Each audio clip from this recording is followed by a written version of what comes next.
Maestro Ricardo Trujillo Correa, académico de la Facultad de Psicología. Muy importante que tomamos en cuenta que cuando generalmente se habla de miedo, de pánico, se le da una connotación negativa, como si fuera algo que debiéramos de evitar, pero hay que entender por un lado, y eso nos permite hacer una reflexión amplia, que el miedo es un mecanismo de defensa de nosotros mismos, es un mecanismo de supervivencia. El problema está cuando de repente el miedo puede contagiarse, cuando de repente salimos de ciertas proporciones, puede convertirse en peligroso para la misma comunidad o para el grupo social que siente ese miedo. Entonces, generalmente Tardé y Le Bon, una serie de psicólogos sociales, habían trabajado ya esta dimensión de que generalmente es muy sencillo crear una multitud, y una multitud es cualitativamente diferente a un grupo. Un grupo está reunido con un fin, con un objetivo particular, como puede ser una clase, como puede ser un concierto, pero una multitud es una variación cualitativa del grupo, porque no los une un objetivo, sino los une una emocionalidad. Entonces, si tú, por ejemplo, a una multitud la quieres convencer con racionalidad, no te va a responder favorablemente porque responde a imágenes. Entonces, haciendo el salto teórico a un poco la situación en la que estamos viviendo, básicamente es lo que está sucediendo. Estamos provocando multitudes con emocionalidades conjuntas, y aunque tú de repente las llames a la razón, no van a responder a la razón, porque originalmente los seres humanos somos estéticos e imaginarios, no somos seres racionales. Si fuéramos seres racionales, bueno, otro gallo nos cantaría, y lo que en realidad sucede es que esta emocionalidad, que por cierto, una de las emocionalidades más sencillas de contagiar en la multitud es el miedo, entonces puede provocar efectivamente estas situaciones donde vemos comportamientos que uno no entiende, pero aún así, que uno no entiende, yo puedo encontrarme ayer en la misma situación en un supermercado, ver que de repente salían realmente de Superama algunas personas con unas bolsas de papel higiénico, y hasta yo mismo pensé, chin, en la torre, pues a lo mejor yo también necesito papel higiénico, porque efectivamente esta emocionalidad conjunta se contagia. Es muy sencillo, de repente te despierta un miedo, y en ese miedo empezamos todos a comportarnos de manera común y similar. Lo que en este sentido entonces se recomienda, primero, mucha responsabilidad de los medios de comunicación, que parece que eso no en todos los casos, salvo sus honrosas excepciones.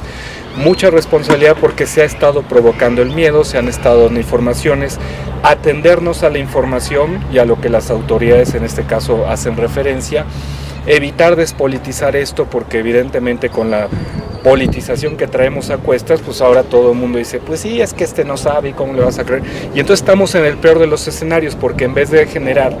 una, como le llamaría Sherif, una meta supraordinal, donde independientemente de nuestras diferencias encontramos una meta superior que hace que nos conjuntemos en una sola forma, pues en realidad seguimos desperdigados, y eso favorece, y eso es lo que me estoy temiendo, que en cualquier momento se salga de control y el problema no sea directamente, por ejemplo, ya el virus del coronavirus, sino el miedo, el virus del miedo, que provoca entonces eventos masivos de pánico. Y en este caso, por ejemplo, ya había visto algunos videos de personas en Estados Unidos que se están empezando a pelear el papel de baño, videos de gente que de repente está haciendo compras masivas. Eso nos puede provocar entonces en algún momento algún tipo de tragedia que podríamos lamentar. Por eso entonces lo más adecuado, lo más recomendable, y aunque de repente uno piensa, ay, en la torre, uno estudió 8 años para llegar a la conclusión, pues sí. Lo que la ciencia psicológica ha demostrado es que lo único que puede disminuir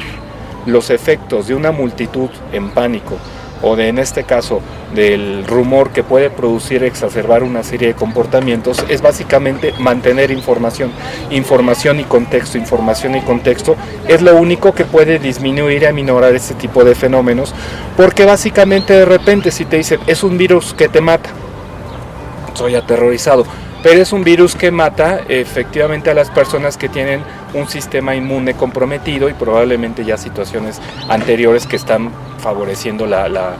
pérdida de sus funciones vitales. Bueno, entonces ya contextualizas. Por supuesto, hay que mantener las prevenciones, hay que mantener los tipos de requerimientos necesarios, pero psicológicamente hablando, cuando tú informas y das contexto, permites que la persona entonces pueda reubicarse y establecer un criterio de congruencia. El problema con este tipo de cosas es que cuando se investiga, Morán lo había investigado de manera muy interesante, el rumor tiene una característica principal para que se esparza. Más bien, dos características principales. Número uno, si el rumor es importante para la persona, y número dos, si la información que se da es difusa. Si estos dos elementos aparecen, estamos ante un evento de viral. Y por lo tanto, en este sentido, pues siempre sigue siendo esa recomendación, contexto e información,